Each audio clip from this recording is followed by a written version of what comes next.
Mike, what's going on, man? Thanks for joining me on the podcast. Dude, Ryan, thanks for having me, man. Yeah, I know we were supposed to do this in person. You were supposed to be here in Maine today, in fact. But what did I reach out last week and said, "Hey, man, let's adapt here. We gotta change things around a little bit."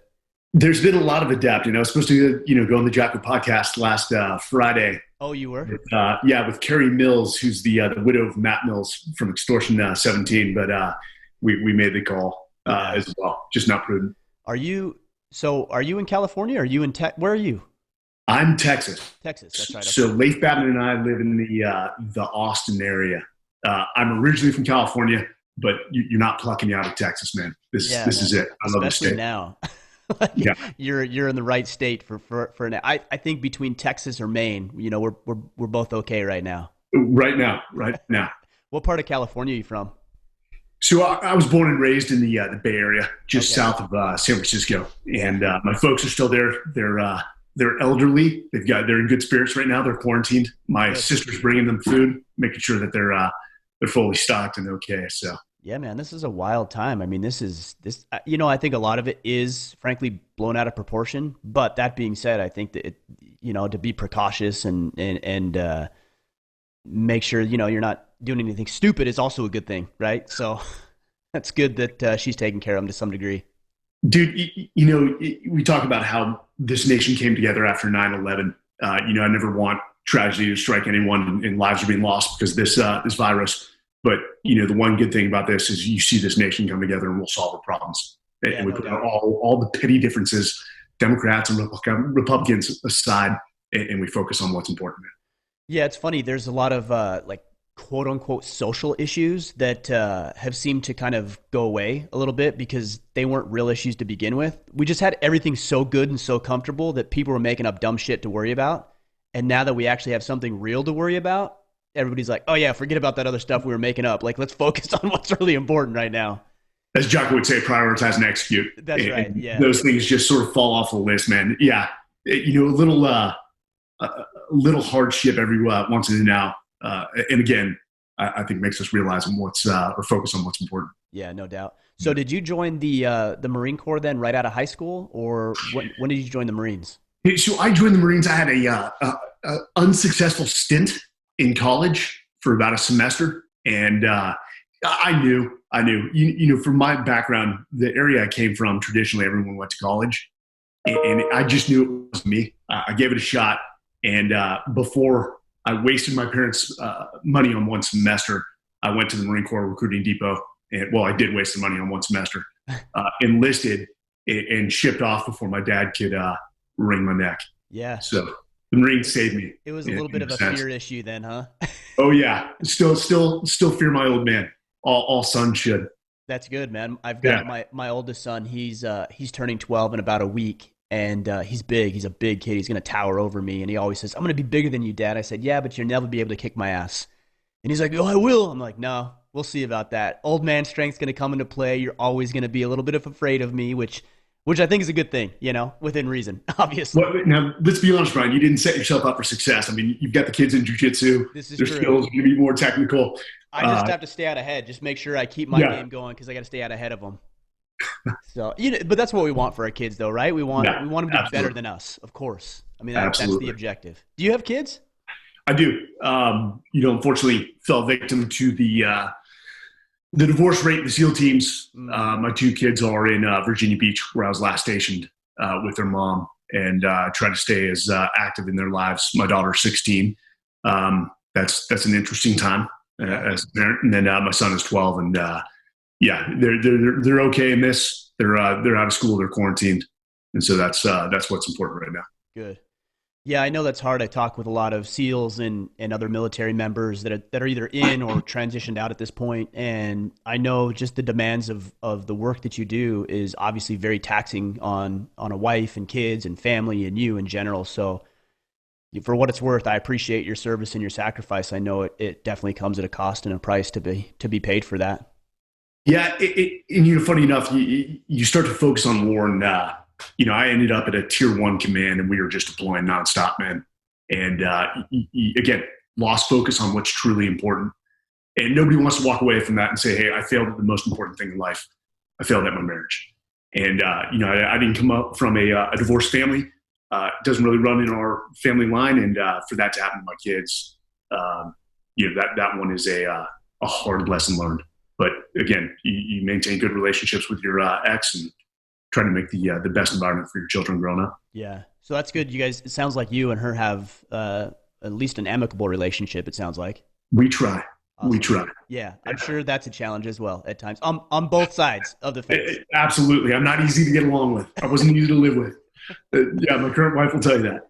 Well, it's funny because, in a way, a lot of times we just throw out the baby with the bathwater, right? Because we look at somebody who has this set of skills that is uniquely fitted to be a warrior, right? To serve during wartime and to keep their brothers alive, keep themselves alive, confront violence and the enemy, and then it's like, how does that translate over into civilian life and managing a relationship with a little bit more delicate, delicacy, if you will. It's a hard thing to be able to transition and translate that. It is, and that's what we're dealing with today with veteran unemployment and unfortunately veteran suicide as well. Yeah, what do you think about veteran suicide? I mean, as a veteran, I put myself in the camp of veteran, and I served in Ramadi around the same time you were with Task Unit Bruiser, right? So I yeah, was. I think we were there maybe 2 months with an overlap or something like that, somewhere right around there. But I don't put myself in the same camp as like what you guys did and what a lot of these warriors did. Like I don't feel that that's respectful to the sacrifices you and others have made. So I've always had a hard time understanding why veterans struggle so much mentally, psychologically. It's something I'm not like completely familiar with and wasn't really exposed to or dealt with. So it's hard for me to wrap my head around it. It's man, it's so tragic. And if I'm looking down, I'm writing just quick notes. So you know who's done a lot of research on this? You may have heard this guy, Sebastian Younger. Oh yeah, with he wrote Tribes, I think was his last book, or maybe a couple books ago. The tribe should be mandatory reading Hmm. during the transition out. It just should. Um, you know, we and he. I talked to him. He was at a Fleet Week in San Francisco, and I happened to speak as well, and we spoke. And he made a good point. Like veterans as a whole, we don't come together. We are one of the most powerful demographics in the nation, and yet, how many times have you seen veterans, rally and march on Washington, opposing, some policy or some bill about to be passed? We just don't do it. The VFWs have died. The American Legions have pretty much died. They're still around. I hope those organizations can be rebranded and sort of brought back to life. You should be proud to be a veteran, and we need to look out for our own. I mean, we policed our own in the Army and the Marine Corps, Air Force, and Navy. And then we stop doing it once they get out. So there's a lack of cohesion once people get out. But you got to look when you transition out, and I've said this. It's almost like the last form of counterinsurgency, and we all fought that war. Is trying to win hearts and minds. Sure. In Iraq or Afghanistan. You've got to come home and do the same thing. And it requires a whole lot of discipline. You've got to just get in there and start building relationships with the people, the civilians. And I just watched a Instagram post from Dakota Meyer and talking about, hate's going to get you nowhere. Is be proud of what you did. Come home. Don't use it as entitlement over the civilians. Be proud that you went over there to face those struggles so that they didn't. But come back, win hearts, win minds, build relationships, and get involved. I think too many veterans isolate themselves. And, it's the human condition, as Lake Babin will say. They look at civilians and say, you don't know how hard it was. And that's a sense of entitlement. And you're using that as a block to build relationships and to reintegrate. And let's be honest, dude, and I'm sure you could say the same for you. And you are in the class of warriors. I love your humility, but I'm sure the transition was rough for you. I didn't know what the hell I wanted to do. No clue. But it comes down to what you preach. It's mindset, dude. Smile. It's not gonna be easy, and it's probably gonna take you 2 to 5 years to figure out what you ultimately want to do in the private sector. Yeah, Takes that's a time. good point. I mean, it did take me quite a while. I did some landscaping, some electrical, some contracting work, some financial planning. Like I was trying to figure everything I could out. I was so like lost when it comes to what to do. But I think there is Dude, also a lot of bitterness. That's a good point. There is a lot of bitterness. It's funny when you hear guys say, "Well, you don't know what it's like." It's like, yeah, that's the point, man. Like we yeah. go to battle, we go to war so that other people that we love and care about don't have to experience what we had to experience. Like we're the front lines. So when somebody doesn't know what it's like, yeah, exactly. Congratulations, job well done. They don't have to experience that because you were willing to. Have you heard this? I guess I was on Fox News for EF Overwatch, which is our placement firm, and the interviewer asked, "So it's considered rude to thank a veteran for their service?" And I looked at her and I said, "I have no clue what you're talking about, but I guess there's this group of veterans that don't like to be thanked for their service. They view it as being insincere and rude. I view it the opposite. If somebody says thank you, I actually appreciate them thanking for my service. And of course, my response is like, there's no need to thank me. I loved what I did, not because I wanted to go to war, because I was surrounded with guys like you and Yeah. JP Donnell and Jocko Willink and so many others that I can't name.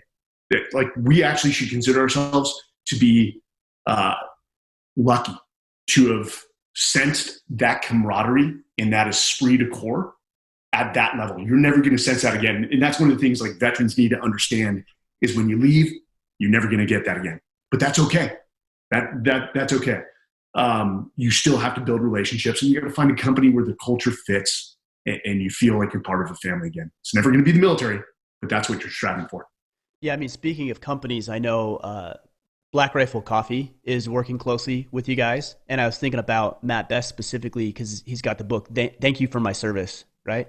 Where he's like actually thanking the public for the things that he got to do. Yeah, he's doing it tongue in cheek, and he got to blow things up and play with guns and weapons and everything else. But yeah, there's an element of the camaraderie and brotherhood that he was able to build because he was fortunate enough and had the opportunity to do those things.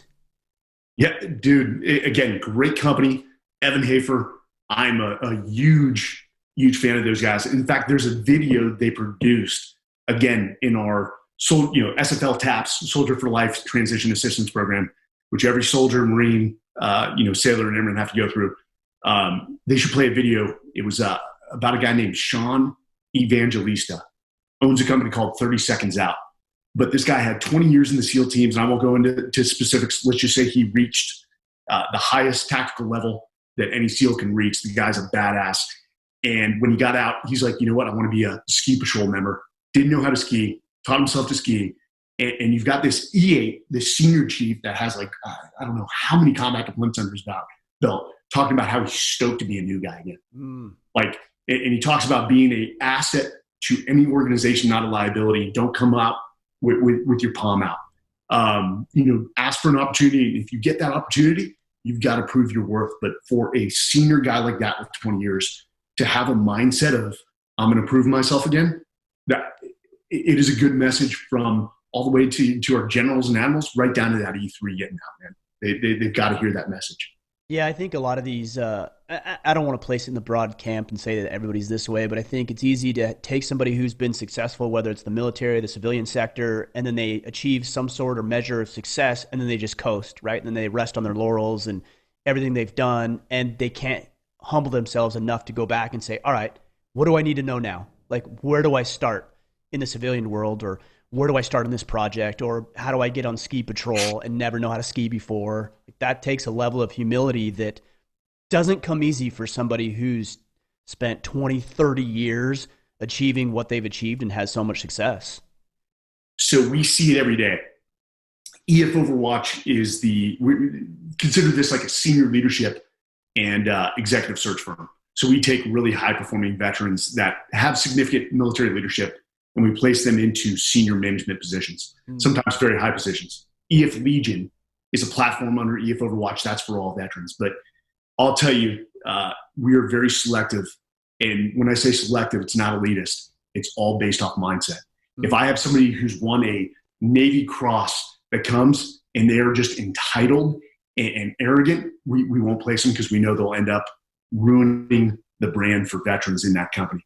But if I have an E3 coming out of the Army or the Marine Corps that just has that get it done attitude, that's somebody we absolutely will place. And it's all about mindset and sort of these like foundational character attributes that we're looking for. The one thing we see, and God bless the civilian sector, is take SEALs, for instance. They're like, oh, wow, SEALs are so great. All you guys should be, placed in companies. And the answer is no. We have our high performers, the top 10%. We had those guys in the middle of the road that were still value added to the organization. And then I call it the 40% and below that I wouldn't take out on a patrol with me. I wanted nothing to do with, not because of personal differences. It's because their mindset sucked. Maybe there were ethical issues. Maybe there were character issues. So, this sounds awful at first glance, but we actually have to segment our veterans. The civilian sector has to do a better job about that as well. Not all veterans are created equal. No doubt. Just like any industry, you've got your top performers, those that produce value for the organization, and then what I like to call shitbags. Yeah, it's tough because, from the outside looking in, or if you're just hearing that on the surface, it might come across as, well, you don't appreciate our veterans. You don't honor our veterans. It's like, no, it's not that at all. It just has to do with finding the best in whatever venture it is, whether it's military service or a CEO or a janitor or whatever. Like, there's going to be high performers and there's going to be low performers, and it's nothing personal. It just is what it is. It's the reality of the situation. And, the one thing about what we do, and I can talk about, some of the obstacles is we just want people that want to get into a job and work hard and become part of an organization, produce value, man. Which I think is most people, right? Now, whether they have the skill set or they can develop it, I think most people want that. I think the majority of veterans want that, want to transition successfully, want to find something that's meaningful and significant. I think that's actually one of the biggest challenges is they go from this life where it's all meaning and it's all significance. It's life and death situations we're talking about here, to something that seems menial and trivial and non-important. And that's a huge gap for somebody to make up in their mind. So, Jocko says it well, man. I'll give him this. In fact, he has this great video for EF Legion is, you have to switch your mindset that your new role is to provide value to the United States. The most powerful force in our nation is not the military. The military is pretty damn awesome, and we can do some pretty great stuff. Look at the Iraq War and defeating the fifth largest army in 3.5 weeks. That was a textbook military victory. But it's the economy, and everyone plays a part, man. And God bless our civilian sector. After 9/11, they picked up the pace. Because I was in the Marines pre 9/11. We didn't have good funding, which means we didn't have good training. After 9/11, everyone picked up, everyone contributed to the cause. We had all this money, out of the discretionary funding from our economy, and the military was a great place to be. Even though we were going to war, we had everything we needed to be successful. And that's what we do. We do that for the next generation.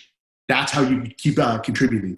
And if you can switch your mindset to understanding that's your new mission, you need to contribute, then I think you find a lot more value in that transition and ultimately what you do. Why do you feel like so many veterans struggle then is it finding their mission? Is it, I don't know, not feeling like it is meaningful? Like, what do they struggle so much for from your experience?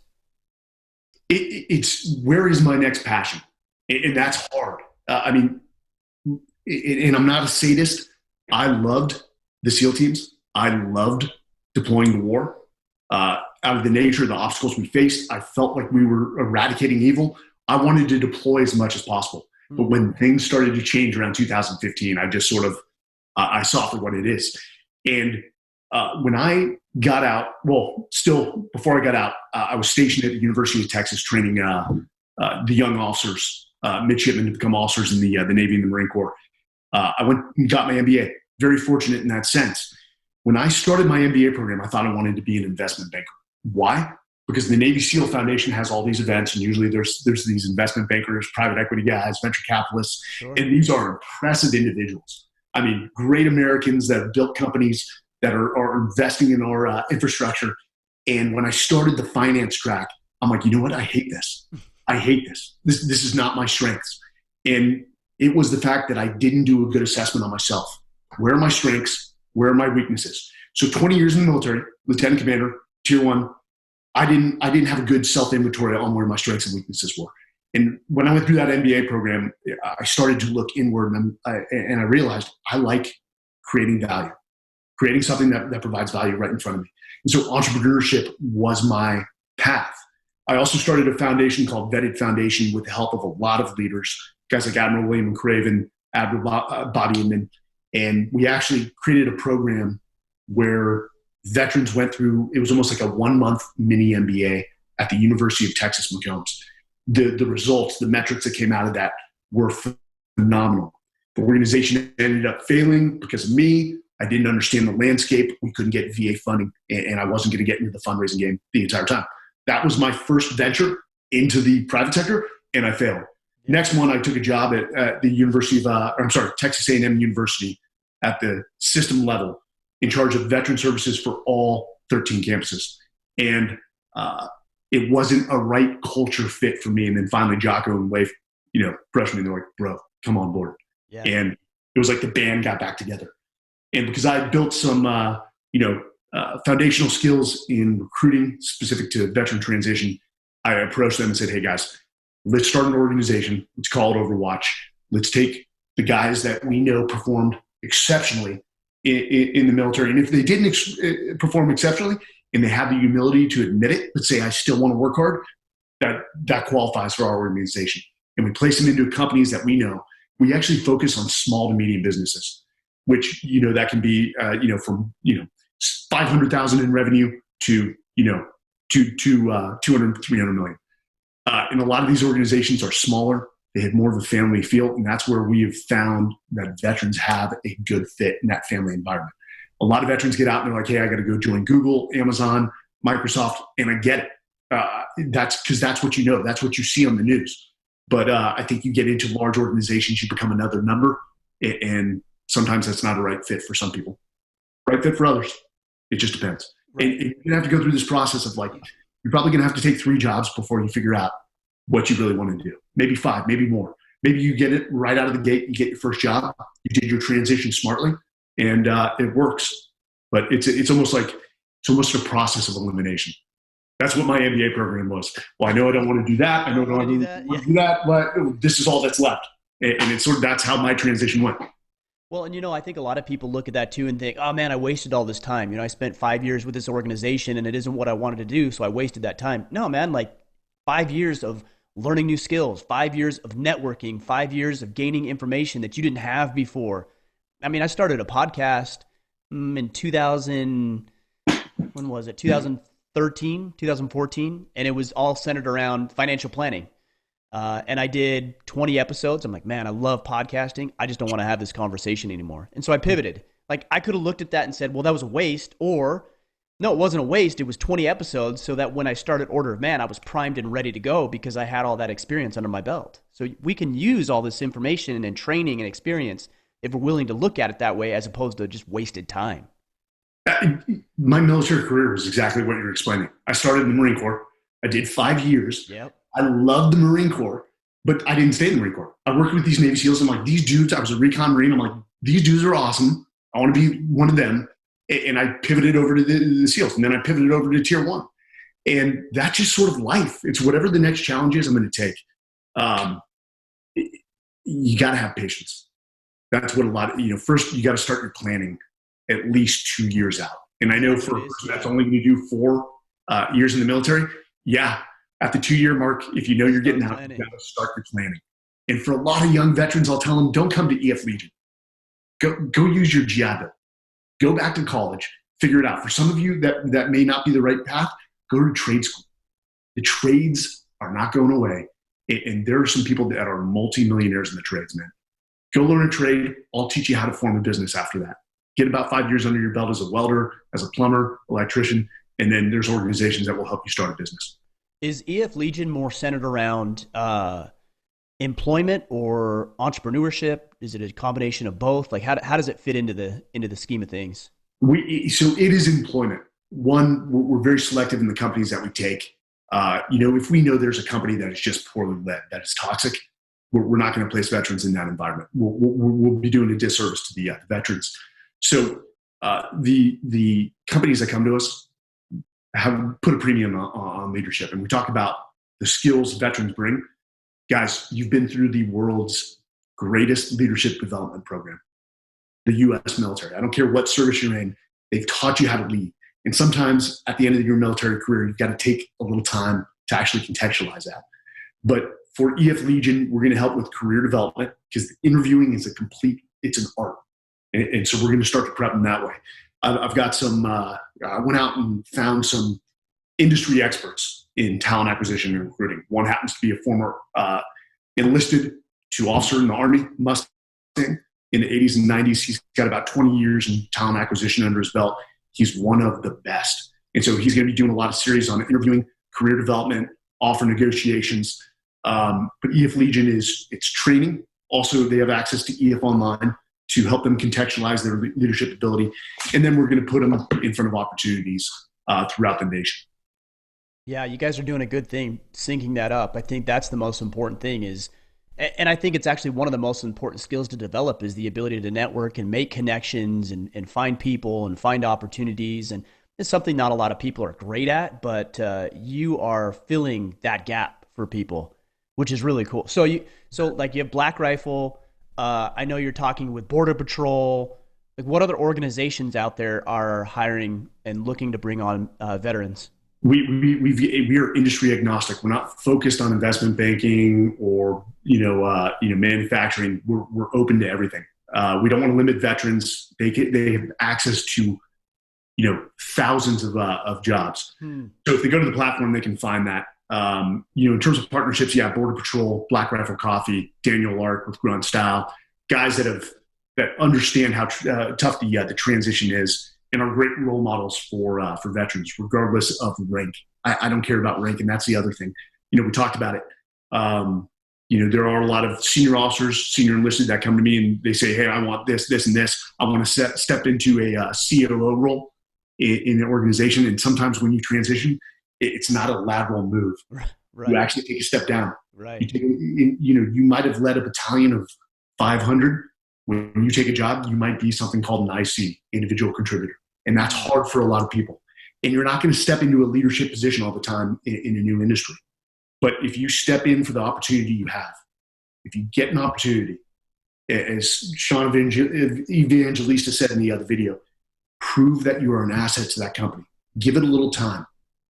And you will accelerate at a greater rate than your civilian peers. I promise you that. But you got to put time. A lot of veterans, sometimes, we've got a bad rap for getting into a company and then quitting within the first 12 months. Mm-hmm. Stick it out. Stick it out. Like you said, look at the value. Even if you have a bad leader in a company, you learn from bad leaders as well. But stick it out. Learn that industry. Learn how, build your business acumen, your industry knowledge, and you can eventually move to another company. But there's value even in a bad opportunity. You're always learning. You're not failing.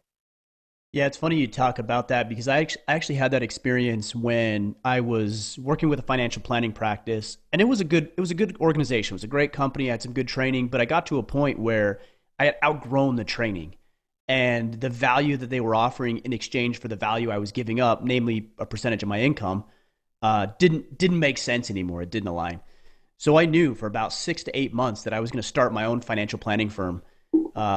And it was hard initially because I felt like I was hamstringed being there. I felt like I couldn't do what I wanted to do. I knew I wanted to go on, and I'm like, man, what am I doing? I'm just like, treading water here. And I was very frustrated until, and I don't know why I realized this, but this is what changed for me, is I said, man, these people, this organization, this company is giving me training.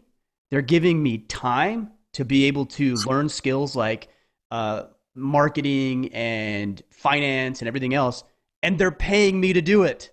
Like, this is actually a good thing. They're paying to train me so that when I leave in 6 to 8 months, and I shifted that and started looking at it as more of an opportunity and a challenge rather than just a dead end. And that completely shifted everything for me, and it made it a very good experience, even knowing that I was going to be leaving in 6 to 8 months. Yeah, the best thing I could say is it's almost an assumption of positive intent. always trying to find the positive in every opportunity. A lot of vets will come to me and they're like, dude, I hate my place of work. My boss is awful. Okay, I had some awful bosses in the military. In fact, I have a lot of awful bosses in the military. What's the difference? The other thing too is that a lot of the veterans are like, well, these people just don't know how to lead. I see the opposite, man. I've met a lot of business leaders without any military experience that are phenomenal leaders. I'm almost to the point where I'm like, bro, you need to join the SEAL teams. I know you're 40, but we need you in the Marines. You're a great leader. So we need veterans we need a mindset. And a lot of people say, hey, well, these civilians don't know. There's biases. Yeah, there's biases wherever you go. You're never going to defeat that. We, as veterans, there's a point where we become the problem. Mm-hmm. Yeah. And we'll convince the civilian sector, the private sector of our worth through our actions, not our words. We need to stop talking. We need to start doing. And for veterans, we say you may be told no 50 times before you get a yes. And guess what? You're probably going to grab that yes, even if the job is not all that attractive. Like you said, it's an opportunity. Yeah. Knock it out of the park. The other thing about passion, a lot of vets are like, I'm just not passionate about anything I do. I'll tell them, get really good at the thing you hate, which is your job, and you'll start to actually grow a passion around that usually, because you'll become so irreplaceable to that business that when a virus hits, you're one of the few that they keep on board. Yeah. And that's the value. And you can build that passion. So just, again, mindset, you got to be positive with this whole experience. Yeah, it's funny. There's some great work by a gentleman we've had on the podcast a couple of times. His name's Cal Newport, and he talks about this in his book, Deep Work and So Good They Can't Ignore You. And he talks about this follow your passion idea and how it's actually dangerous because you'll bounce from place to place to place because everything's got its fair share of challenges and frustrations. And there's nowhere I've ever been, I'm sure you can attest to this as well, where it's just been perfect. And it seems to me that a lot of people believe that if it isn't perfect, then it's not quote unquote meant to be, or it isn't my quote unquote passion. It's like, have you ever done anything that there wasn't an element that you didn't enjoy? I mean, this is life, right? And you can develop that passion by becoming, like you said, the best at whatever you're doing. It doesn't mean you're going to do it for the next 40 years. It just means be passionate about this right now until something else is developed or comes along that's going to be more meaningful to you. See, I hate the word perfect. We always used to have those instructors like in SEAL training that ended up not having good reputations. They're like, we expect perfect every time. It's just like perfection is an illusion. Yeah, it's a complete illusion because the second you say I'm perfect, there's no room for improvement. Right. And you laugh. We're always in pursuit of excellence and continually improving. Always reaching to get that perfect performance, knowing that there is no such thing. Because the second I said you believe that, you're done. Opportunities will come along. You will shift jobs. That's okay. That's part of the process. What we're seeing right now, especially within the tech sector, is people are hopping between companies every 1 to 2 years. Somebody offers a little higher salary, they jump over to that company. The other thing that employers are going to respect is loyalty. There was a great Marine officer I was talking to. He was a commo. He went and worked for a healthcare company. And he said it was hard at first because he took a job that he felt that he was undervalued, but he gave it 5 years. And during those 5 years, after the first 2 years, he got on a track and he was accelerating quicker than his civilian counterparts. So you got to give it time, remain loyal to the organization, and hopefully the organization will remain loyal to you if you're performing. And that's what you need to focus on. And look, even if the organization does not remain loyal to you, which is very likely, you're still going to be in a better position. You're still going to be networked. You're still going to have all that skill set. You're still going to be able to transition somewhere else. But it's not going to hurt you by being loyal to an organization if at some point they decide to terminate your employment for no reason or they aren't as loyal as you would have hoped. You're still in a better spot by being that way than you were not being that way. And if you were positive, they will write you a glowing letter of recommendation. Sure. That's what you want to leave every organization where even if they terminate you, they're sorry to see you go. That's called regrettable, attrition. And through that, you are networking. The thing we tell veterans is you are always networking. You're always passively looking for the next opportunity. Mm-hmm. We're not encouraging people to be disloyal to their organization, but you keep your doors open that way. And if, let's say, an avenue within your current organization doesn't allow you to progress anymore, then that's when you start seriously, actively looking for another opportunity. Right. The other thing veterans suffer for is underemployment. They feel that they're taking a job that is below their current skill set. Again, that's probably going to happen, especially, like I said, it's a downward transition. You might be an individual contributor. You might actually take a job and you may take a pay cut a bit from what you were making in the military in terms of total compensation with all that we have to our disposal, healthcare and all that. That's okay. Take the job, even if you feel underemployed, and knock it out of the park, dude. Just destroy it, and you will promote. The great thing, and let's be honest, meritocracy doesn't really exist in the military. It does to a small degree. To a degree. Everything is linear promotion. You're right. On this linear promotion. You're not really going to out-promote your peers for the most part until you get into the more senior enlisted ranks or the more senior officer ranks. But the great thing about the private sector is meritocracy is alive. And of course. If you hunt, you're going to eat more. You continue to hunt, continue to innovate, adapt, improve, you're going to accelerate, guys. So step in, perform, and things will be okay. It's funny because you see these guys have some animosity towards people in the civilian sector who are leading, for example, who everyone knows they shouldn't be leading. I'm just saying that's an exception, and that doesn't last long. Like that's an exception to the meritocracy, right? And eventually that individual will be found out. You want to be primed and ready when that individual is found out, so that you position yourself to step into that role or to step into another role. That's actually one of the challenges I did have with the military is that, and me and some of the guys used to joke, it's like, the guys that get promoted are the ones that stick around the longest. That's it. Like time in the game. And whether they improve or not is irrelevant, and I realize now looking back that was true in some cases, but certainly not true in every case. And a lot of the leaders that we had did do well, and they did exert themselves, and they did learn, and they were humble, and all the things that you and Echelon Front team talks about. Yeah, and if you have that bad boss, definitely don't undercut them. Veterans can be very aggressive sometimes. Yeah, in terms of like if you see somebody that's a weak leader, you want to overtake them. Same way in the military, support that leader. Right. Even if you're a bad leader, support them. Be a good team player. And again, once that opportunity comes, you'll be ready to pounce, to seize the high ground. And even if it doesn't come in that environment, it will come somewhere else, right? And you'll be poised and positioned to be able to even recognize the other opportunities. That's the thing. Some people remain so bitter over their entire lives that they had all these opportunities coming at them, and they were so bitter and resentful about what was in their front sight focus that they lost track of like, oh, there was an opportunity. Oh, there was a chance. You were so focused on the negativity and being bitter that you couldn't see what other options were available. Positive breeds positive. Positive brings on more opportunities, without a doubt, man. Without a doubt. For sure.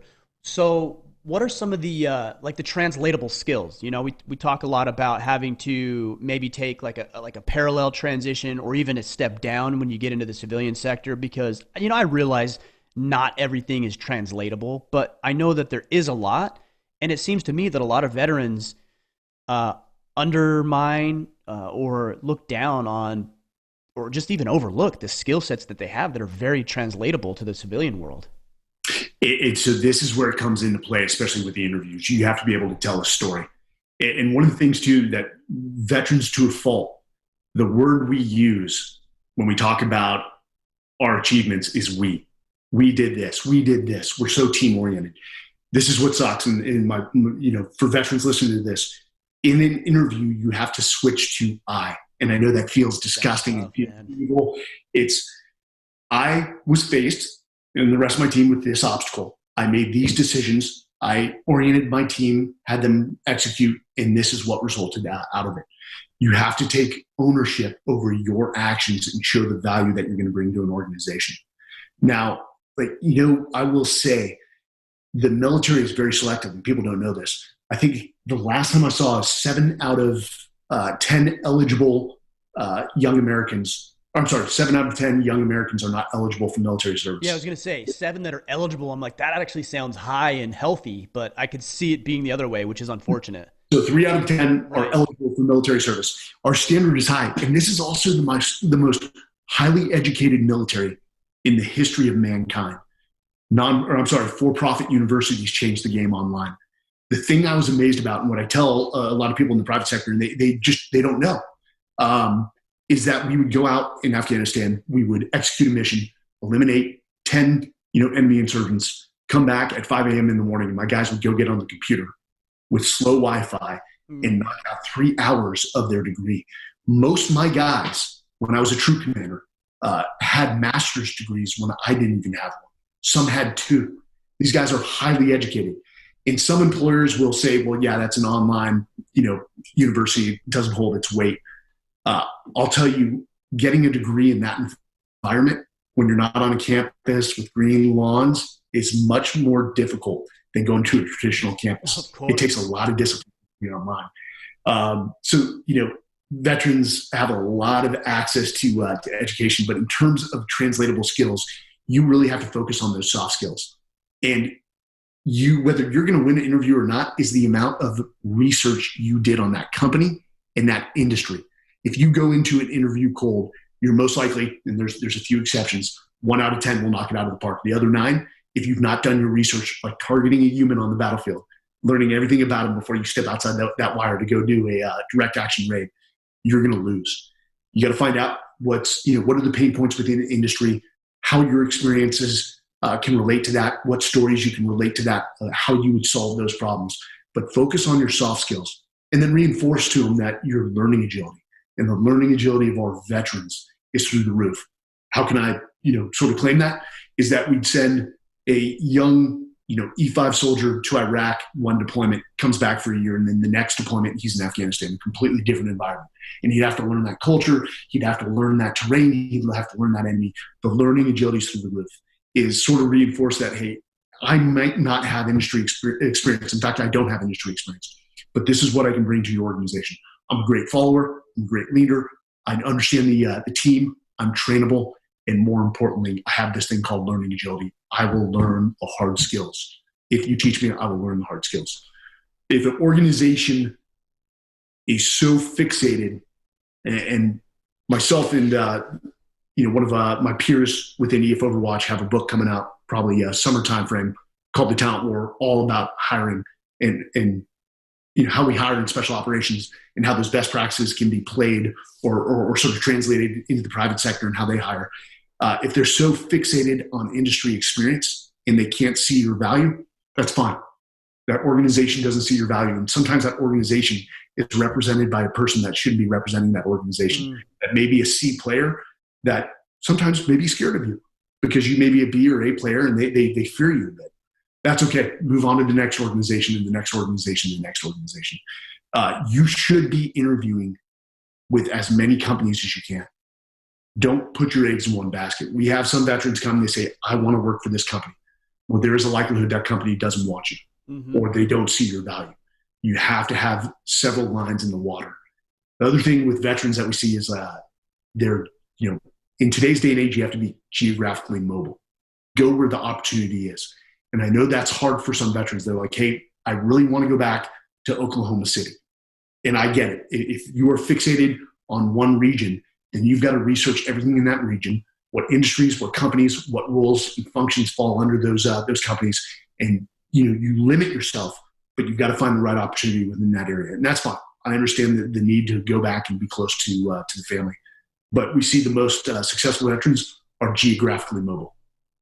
Yeah, I mean that makes sense. You've got to be, like you said, where the opportunities are, and if you're going to limit yourself, like be aware, like be realistic. That's what you're doing. You're limiting yourself, so the opportunities aren't as great. Income may be reduced, opportunity may be limited, but that's the trade-off. Like that's the sacrifice that you want to make. So be realistic about it.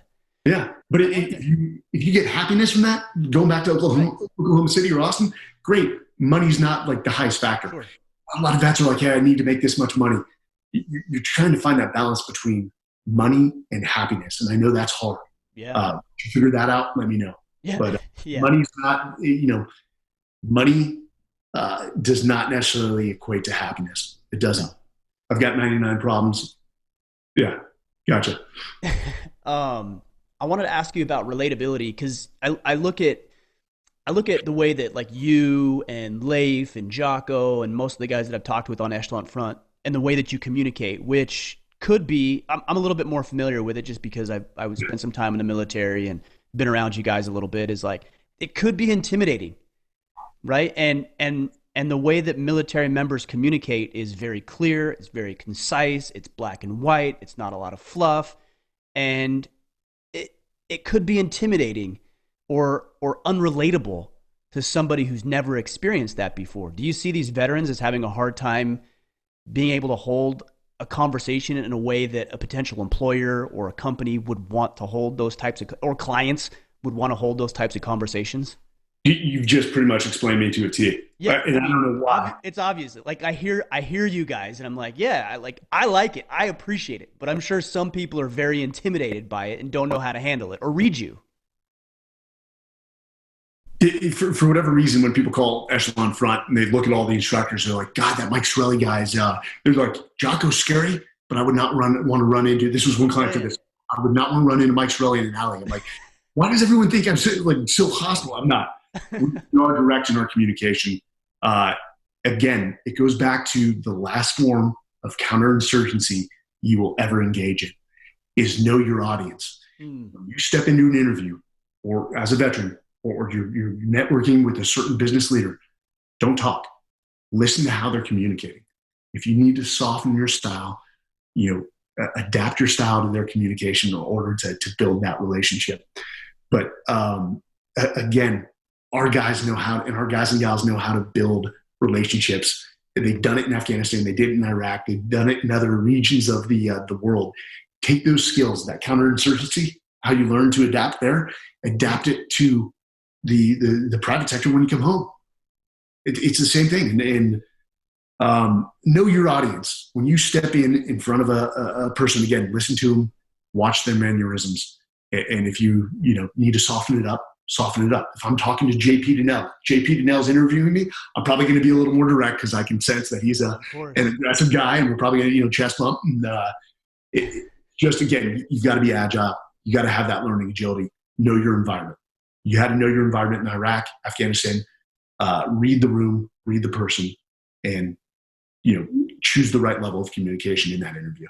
Yeah, I like that you're talking about it from this context because it makes it more of a challenge, and as opposed to an obstacle or a roadblock or it's like we're all up for the challenge. I think military members are up for a challenge. They find it engaging, rewarding. It's like, cool, how can I figure this out? How can I adapt? What do I need to do? What skill do I need to develop? How do I need to say this one thing so it lands as opposed to saying something else that might offend or put somebody off?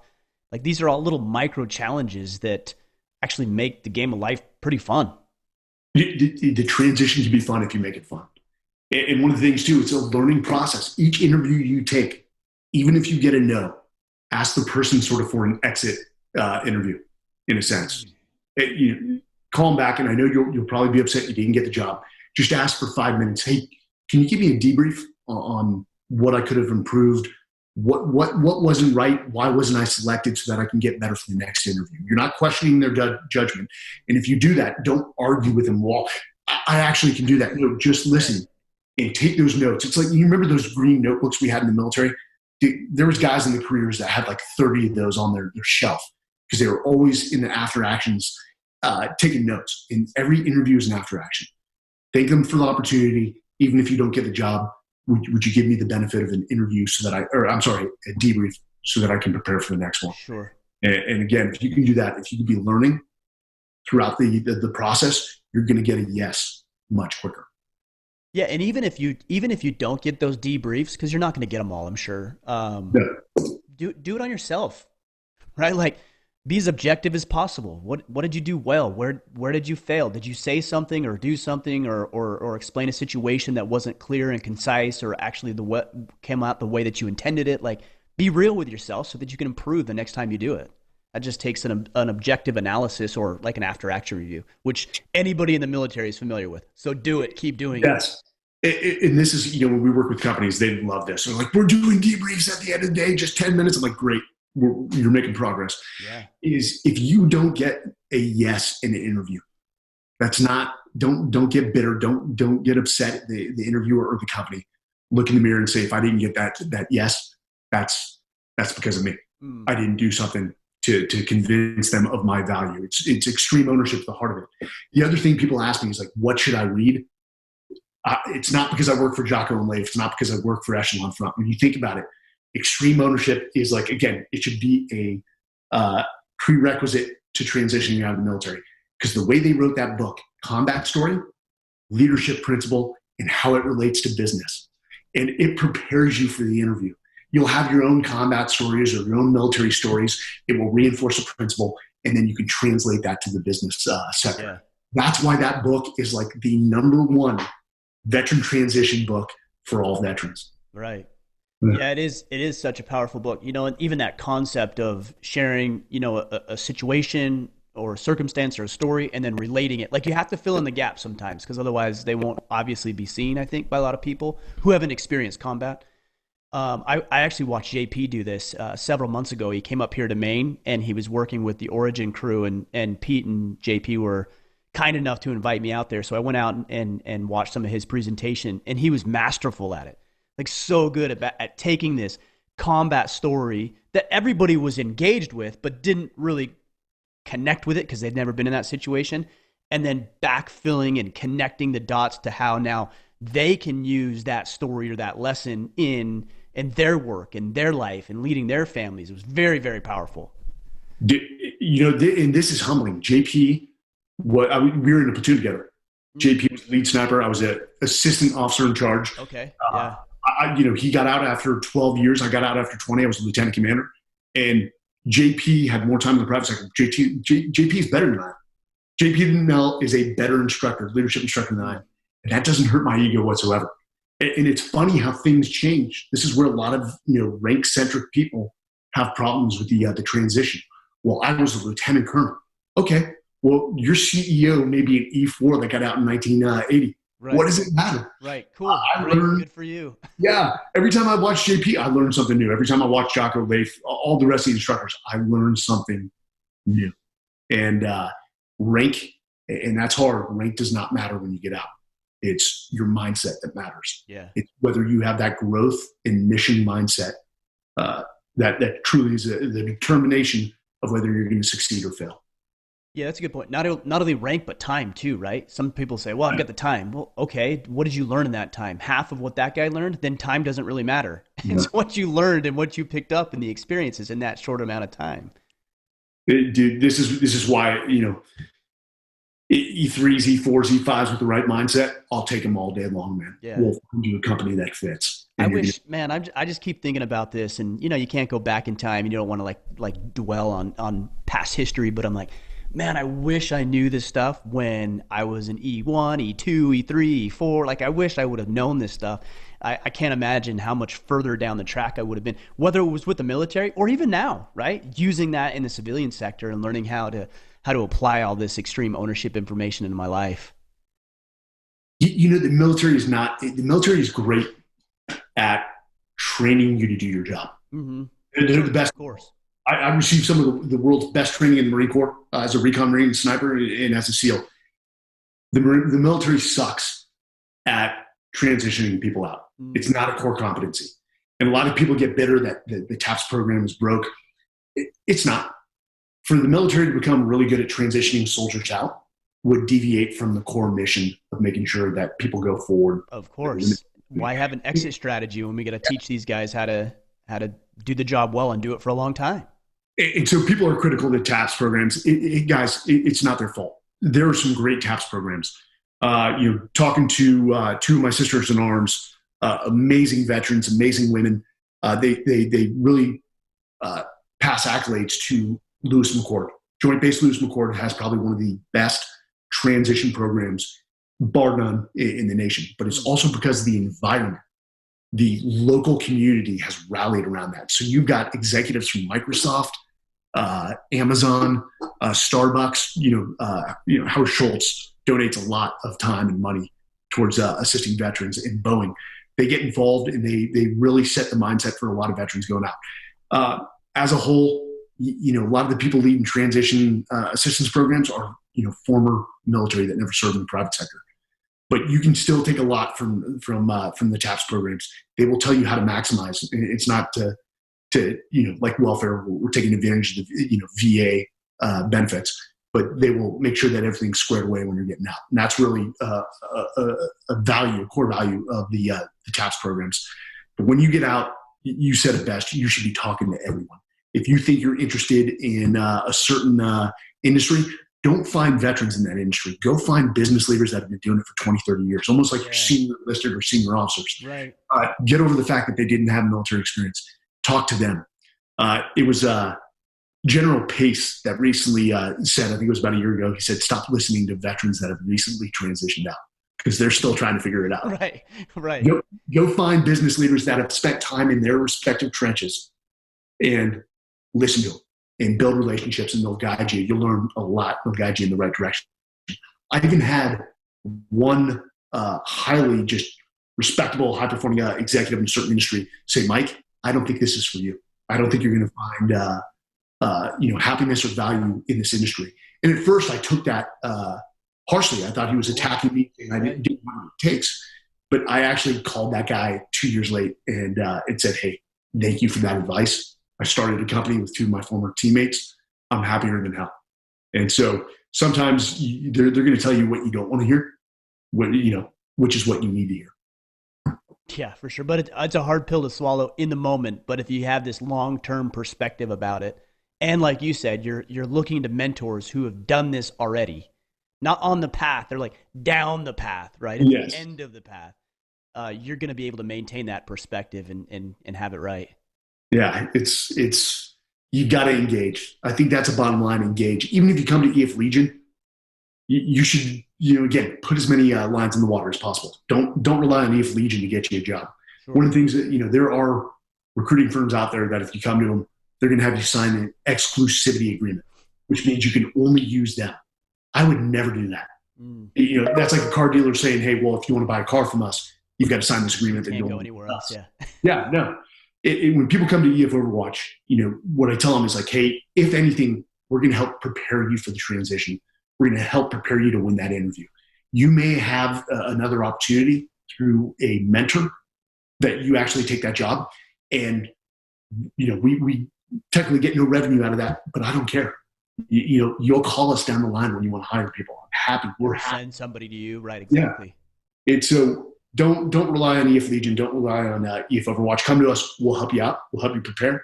But you should be taking every interview you can get. You should be setting up your own interviews. Don't rely on a recruiting firm and step in as much as possible to every interview. It's an art, and like anything, it's iterations when you're training for combat. You got to get the iterations in. Get as many interviews and mock interviews as you can. Awesome. Well, Mike, we're winding down on time. I really appreciate you sharing some of this stuff because it's valuable. And I know we have a lot of veterans who listen to the podcast who are going to find some value in what you're doing. So definitely want to send them your way. Before I tell them where to go, I want to ask you a question. What does it mean to be a man? What does it mean to be a man? That's a great question. I know we're dealing with this whole toxic masculinity. To be a man, and I know women that are more men than other men I've met.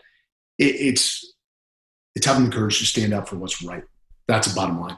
When we say, what does it mean to be a man? It's not about sex. That's the furthest from the truth. I always say in my organization, best idea wins, regardless of race, sexual orientation, gender, it doesn't matter. If you have the mindset, the positive mindset to bring value to the organization or to bring value to this world, then you are a man. And there's no lack, and I'll end with this, there's no lack of physical courage in the world, especially in the military. We have no deficit of physical courage. It's about moral courage to stand up for what is right. And we even lack that in the military. And to stand up for what's right and to stand your ground, even if it means you will fail. And, quite frankly, that's how my career sort of ended. I put my sword in the sand, sword in the sand. I should have been rigid, but I felt like I was standing for what was right, and it just didn't work out in my favor. I can get up in the morning, look in the mirror. There's some things I would change, but moral courage, I think, is one of the ultimate attributes of being a man, a human, a good human.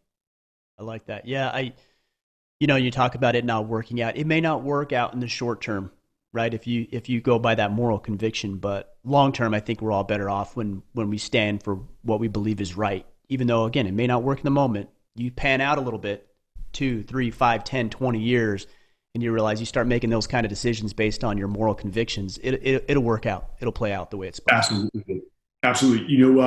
Ryan, one last thing I'll say with the website, we do have something called a veteran transition roadmap. It's got 6 phases. It starts with know thyself. Before you even start the process, look internal, do a self-assessment. There's a lot of tests out there to help you gauge your strengths and weaknesses, because the most common question you're going to get in the interview process is, tell us about your biggest weakness. And if you don't know your weaknesses, you're showing the interviewer that you do not have a good grasp of what you bring to an organization and where you don't bring value. But it's a good start for veterans that are starting the process, or even if you're a veteran out, go back to phase 1. Start with the personal inventory of your strengths and weaknesses and follow the path. But that can be found on the EF Legion website. Right on. We'll send them all there. Is there anywhere else that you want these guys to go to connect with you? Whatever. Here's an opportunity to tell these guys where to go. So, EF Online is one of the things that we push veterans towards. We've got a major veteran discount. Good on Jocko and Leif. They do it at cost. They're not making any money off veterans. And what extreme ownership helps with these guys, again, is it helps with the strengths and weaknesses. It helps to tell that story of how your skills and how your combat stories or your military stories translate to the private sector. So Echelon Front is a good place to go. EF Legion, if you're more of a senior enlisted E5 to E9 or an officer, EF Overwatch may be a good fit for you. Again, it's highly selective because we're putting people into senior management positions. We can't get this wrong, because every time we get it wrong, unfortunately, we lose the ability to put more. Right. You limit opportunities for you and other veterans. Sure. Yeah. So, I tell veterans this: EF Legion, EF Overwatch, Echelon Front, extreme ownership. But guys, you have to have the humility. This is a humbling experience. Don't get bitter.